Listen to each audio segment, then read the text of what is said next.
Swami Vivekananda scholarship 2024-25 শিক্ষাবর্ষে কবে আবেদন শুরু হবে এবং কত পার্সেন্ট নাম্বার লাগবে, কি কি কাগজপত্র লাগবে, তাছাড়াও স্বামী বিবেকানন্দ স্কলারশিপে কারা আবেদন করতে পারবে, সমস্ত কিছু তোমাদের কাছে বিস্তারিতভাবে শেয়ার করব।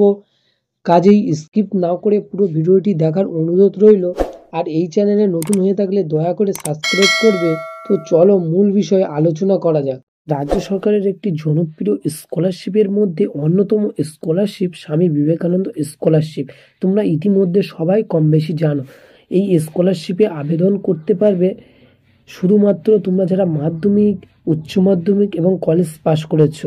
সকল ছাত্রছাত্রীদের স্বামী বিবেকানন্দ স্কলারশিপ কবে আবেদন শুরু হবে? সকল ছাত্রছাত্রীদের তোমাদেরকে একটা কথা বলে রাখি, কলেজে এখনো অ্যাডমিশন এই মাসেই শেষ হয়ে যাবে।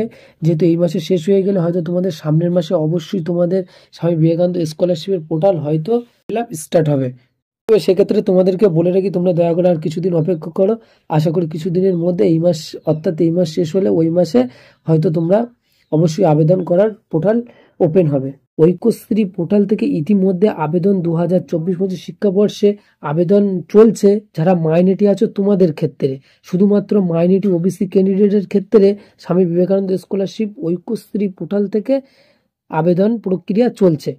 তবে সেক্ষেত্রে তোমাদের আর একটা কথা বলে রাখি, এখনো পর্যন্ত সকল স্টুডেন্টদের ক্ষেত্রে এখনো পর্যন্ত বিজ্ঞপ্তি কোনো রকম ভাবে জারি হয়নি বা বিকাশ ভবনের তরফ থেকে কোনো রকম নোটিশ জারি করা হয়নি।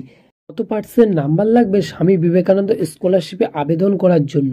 তোমাদের অনেকেরই এই প্রশ্নটা তোমরা প্রতিনিয়ত করে থাকো। তবে তোমাদেরকে বলে রাখি, মাধ্যমিক, উচ্চ মাধ্যমিক তোমরা যে সকল ক্যান্ডিডেট আছো, তোমাদের 60% নাম্বার লাগবে এই স্বামী বিবেকানন্দ স্কলারশিপে আবেদন করার জন্য।